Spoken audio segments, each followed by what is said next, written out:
গুপ্ত ছিল না কে রে ভাই? আমরা তো সিপা সাপায় বসে বসে এই মনির ভাই টকশো করছি, আমরা দেশের পক্ষে কথা বলেছি। তখন তো আপনারা গুপ্ত তাই কেউ বলতে পারেন নাই। আমরা কি আপনাদের চিনি না? আমরা কি কম চিনি না কি নিয়া? আমরা এখন আজকে এই জায়গায় বসে টকশো করছি, কালকে আরেক জায়গায় বসে টকশো করছি। এই মনির ভাই তো সাক্ষী। এখন আপনি আমার গুপ্ত বলবেন, বলেন না, সমস্যা কোথায়? আপনি বলতেই পারেন। কিন্তু আমরা এই গুপ্ত থেকে হাসিনারে তাড়াইছি তোরে ভাই। কিন্তু আপনারা ওপেন থেকে যে এই ঢাকা ব্যাংক টিকা রাখছেন, ওদের সাথে বাণিজ্য করছেন, আপনারা যে এই বড় বড় ব্যাংক টিকা রাখছেন, ব্যবসা টিকা রাখছেন, এগুলা কি আমরা কম দেখছি নাকি? এই জন্য এই মনির ভাই, সম্মানিত আলোচক জনাব সৈয়দ সাইদ মাহাদি ভাই, দেশ প্রবাস থেকে যারা শুনছেন দেখছেন, আমি সবাইকে মোবারকবাদ জানাচ্ছি। আজকের আমি প্রথমত কমপ্লেইন দিয়ে শুরু করব। বলুক মনির ভাই, আজকে যে দুইটা বিষয়ে কথা বলবেন, প্রথম বিষয়টা আজকে আনারই দরকার ছিল না। এটা এই কারণে বলতেছি, ব্যাপারটা টোটালি পলিটিক্যাল, ব্যাপারটা টোটালি হচ্ছে আমি আপনার সাথে ঝগড়া করব, আমি মীমাংসা করব না। এমন কিছু বিষয় ঘটে না সমাজে যে আপনার সাথে আমি ঝগড়া করব, মীমাংসা করব না। আপনি যতই মীমাংসার চেষ্টা করেন, মীমাংসা করব না।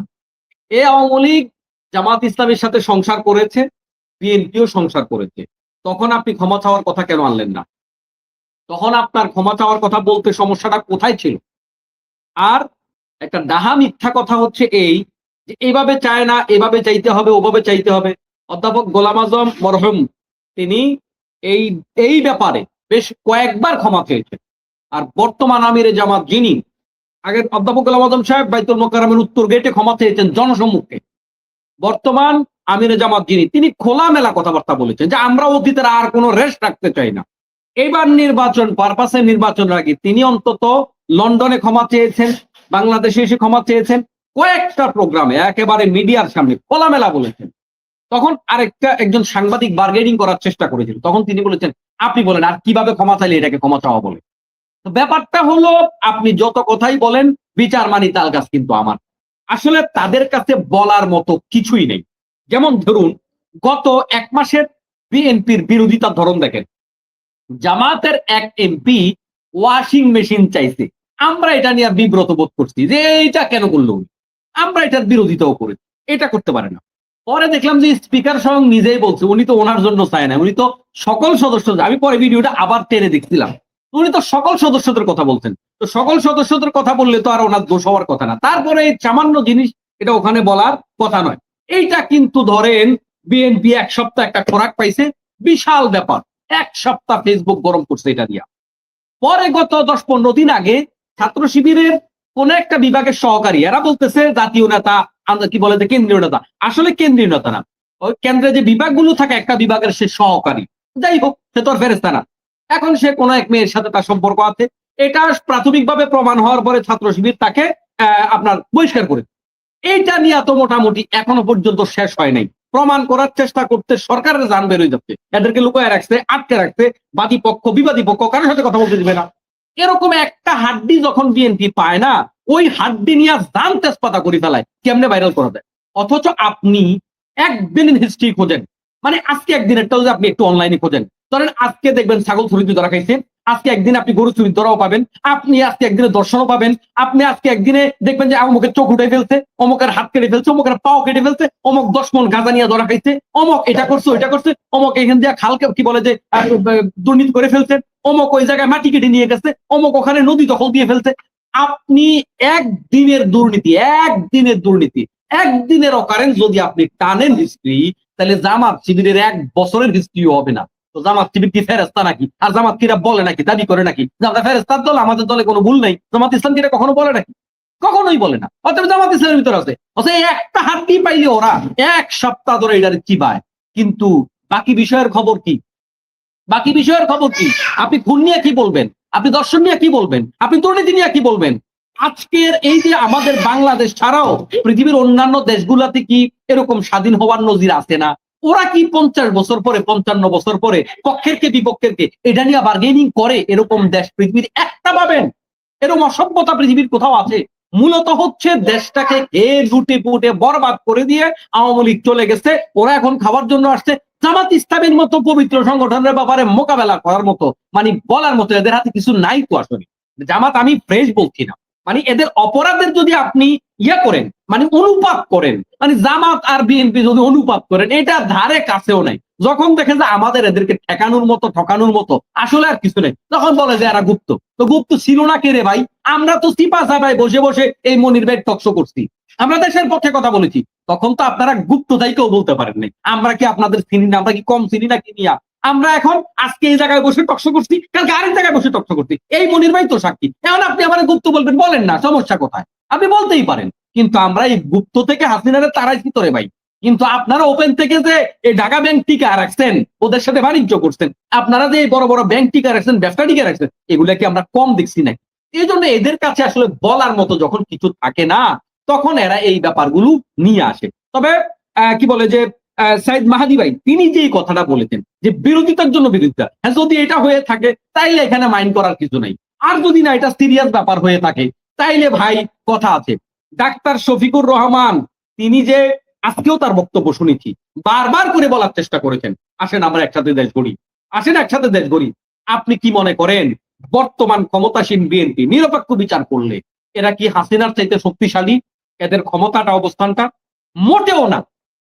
বা তার আগে হাসিনা যখন এসছে, ওই সময়কার হাসিনা কিংবা তার আগে বেগম জিয়া যখন ক্ষমতায় ছিল, ওই সময়ের বেগম জিয়ার মতো কোন কালেই এত দুর্বল ক্ষমতা ছিল না বাংলাদেশে। বলতে পারেন 200-র উপরে সিট পাইতে, পাইলে পাইতে পারে। পুলিশ এখনো পর্যন্ত আওয়ামী লীগকে গণে, পুলিশ এখনো বিএনপি কে গণে না। এখন পুলিশ আপনার জন্য আওয়ামী লীগের আমলে যেভাবে লাঠি নিয়ে নামছে, গুলি করছে, গুলির হিসাব করে নাই, কোনো কিছু চিন্তা করে নাই, জান দিয়ে দিছে আওয়ামী লীগের জন্য, সেই জান বিএনপির জন্য এখন আর দেবে না। এটাই হচ্ছে বাস্তবতা। এই জন্য জামাত ইসলামী যদি চিন্তা করে যে না আমরা হরতাল অবরোধে যাব, বিএনপির পক্ষে এই দেশ এই ক্ষমতা বর্তমান প্রধানমন্ত্রী তারেক রহমানের পক্ষে এটা কখনো ধরে রাখা সম্ভব নয়। আমি তো একেবারে নিরপেক্ষভাবে বলছি, মোটেও জামাতের পক্ষে নয়। ডাক্তার শফিক সাহেবের মতো ভদ্র মানুষ, তিনি আজকে বিরোধী দলীয় নেতা। 2 দিন আগেই না আমরা দেখলাম যে ফখরুদ্দিন সাহেব বললেন আমার সাথে জেলখানায় মাওলানা দেলোয়ার হোসেন সাইদি, মাওলানা মতিউর রহমান নিজামী, ইনাদেরকে একেবারে হাজারো ডর্জন লকব দিয়ে তিনি প্রশংসা করলেন সংসদে। 2 দিন পরে এই দল আবার এই লোকগুলো আবার রাজাকার কেমনে হইল?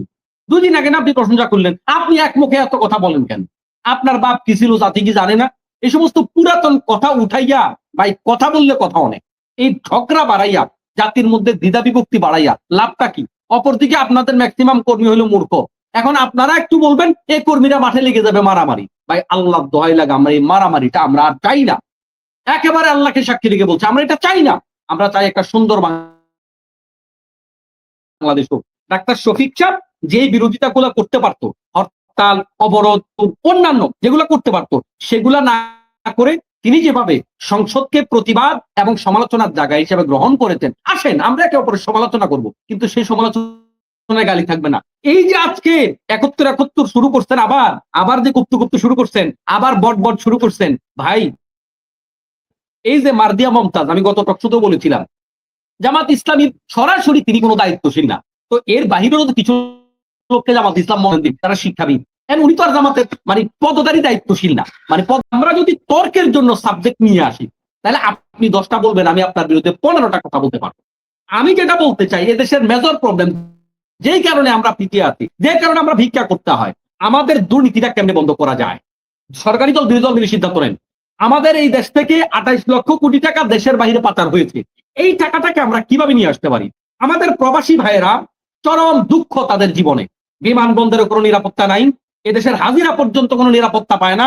এই জায়গাটাকে আমরা কিভাবে সুন্দর করতে পারি? প্রবাসী ভাইদের কি বলে যে আমাদের অন্যান্য দেশগুলোর সাথে আমাদের চুক্তিগুলা কিভাবে করতে পারি? আমাদের অস্ত্রশস্ত্র কেনার ব্যাপারে আমাদের চায়নার সাথে, তারপরে তুরস্কের সাথে, আমরা পাকিস্তানের সাথে একটা চুক্তিতে আবদ্ধ হয়ে আমরা কিভাবে আমাদের দেশটাকে সিকিউর করতে পারি, আমরা দেশটাকে কিভাবে নিরাপদ করতে পারি, আমাদের অর্থনীতি কিভাবে এগিয়ে নিতে পারি। এরপরে 2026 সালে পৃথিবীর অন্যান্য দেশগুলো দেখবেন কতটা ডিসিপ্লিন, তাদের রোড ঘাট, তাদের যোগাযোগ ব্যবস্থাপনা, তাদের আইন কানুন, তাদের বিচার ব্যবস্থাপনা কতটা চমৎকার, নিরাপত্তা। আপনি দেখবেন একটা বিধর্মী রাষ্ট্রে যান, যারা ইসলামের বিধানকে তারা জানে না, চিনে না, মানে না, কিন্তু রুল থাকার কারণে দেখবেন ওই দেশগুলোতে চুরি ডাকাতি আমাদের দেশের মতো নাই। কি চমৎকার নিরাপত্তা! আজকে বাংলাদেশের একটা গলিতে আপনি নিরাপদ না, আপনার ছেলে নিরাপদ না, আপনার মেয়ে নিরাপদ না, আপনি আমি নিরাপদ না। কোথায় গিয়ে আপনি আমি হেনস্থার শিকার হব, কোথায় গিয়ে আপনি আমি চলে যাবো দুনিয়া থেকে, আমরা কিন্তু জানি না। এটা কিন্তু অস্বীকার করা যাবে না, কিন্তু আমাদের এটা নিয়ে কোনো আলাপ নাই। বিদ্যুতের অবস্থা দুরবস্থা, আমাদের কোনো আলাপ নেই। আমার মনে হয় এই দরকারি বিষয়গুলো ডাক্তার শফিকুর রহমান যথেষ্ট ভদ্রলোক মানুষ, তিনি হেল্প করার মতো মানুষ, আর তার দলে তিনি কথা বললে অন্য কেউ কথা বলবেও না, অন্যরা তো বার্গেনিং করবে, এটা করবে না কখনো। এই জন্য আমার মনে হয় বিরোধী দলকে সাথে নিয়ে সরকারি দলের উচিত এই ব্যাপারগুলো সলিউশন করা, যে ভাই আমরা সবাই মিলে এই দেশটাকে আমরা গড়ি। এইটা হচ্ছে কথা। এই পুরাতন বিষয় নিয়ে আলোচনা করলে এই তর্ক এগুলো চলতে থাকবে, এটা দেশকে পিছায়া দেবে। সব দেশে এগিয়ে যাচ্ছে, আমরা পিছাই দিচ্ছি, এগুলোকে আলোচনার বিষয় নাকি? এগুলো আলোচনা করে লাভ কি? কোন দেশে নাই, কোন দলে কি বলে যে এরকম স্বাধীনতা বিরোধী নাই, যুদ্ধ অপরাধী নাই, কোন দলে নাই? আপনি খুঁজে দেখেন সব দলে আছে। অতএব এগুলো আলোচনার বিষয় নয়। দেশকে আমরা কিভাবে এগিয়ে নিয়ে যেতে পারি, দেশের বিরুদ্ধে ভারত গভীর চক্রান্ত করছে। আমাদের এই যে রংপুর নিয়ে আজকে কদিন কথা আসছে, দেশের বিরুদ্ধে গভীর ষড়যন্ত্র চলছে। এই ষড়যন্ত্র মোকাবেলা আমরা কিভাবে করতে পারি সব লোক একসাথে হয়ে, যে দেশের জন্য আওয়ামী লীগ নয়, বিএনপি নয়, জাতীয় পার্টি নয়, জামাত নয়, আমরা দেশের প্রশ্নে সবাই জীবন দিতে প্রস্তুত থাকবো। এই জায়গাটাকে নিশ্চিত করা দরকার। আমাদের উন্নয়ন, নিরাপত্তা, বিচার ব্যবস্থা, পররাষ্ট্রনীতি, এই ব্যাপারগুলোকে যদি আমরা বিরোধী দলকে সাথে নিয়ে সুন্দর করতে পারি, কারণ এখনকার সরকারি দল বিরোধী দল আগের যে কোনো সময়ের তুলনায় মোটামুটি আদর্শিকভাবে, চিন্তাগত দিক থেকে, দেশপ্রেমের দিক থেকে অনেকটা কাছাকাছি, এটা বাস্তবতা। এই জন্য এই জায়গাটাকে আমি অনুরোধ করব, আমরা আহ্বান করব বর্তমান প্রধানমন্ত্রী, মাননীয় প্রধানমন্ত্রী জনাব তারেক রহমান, তিনি এই ব্যাপারটা গুরুত্ব দেবেন। যদিও এক্ষেত্রে তার কিছু পিছুটান আছে, কারণ তার আশপাশে কতগুলো ভারতের দালাল বসে আছে, এগুলার কথা শুনলেই বোঝা যায়, এগুলার কথা শুনলেই বোঝা যায়। আজকে এগুলার কারণে দেশে মাদক বাড়ছে, এই যে মাদক নিয়ে তো কথা, এগুলোর কারণে আজকে মাদক বাড়ছে। এদেরকে যদি মাননীয় প্রধানমন্ত্রী কন্ট্রোল করতে পারে, আমার বিশ্বাস এই দেশের চেহারা এবার। সবাইকে ধন্যবাদ। আসসালাম।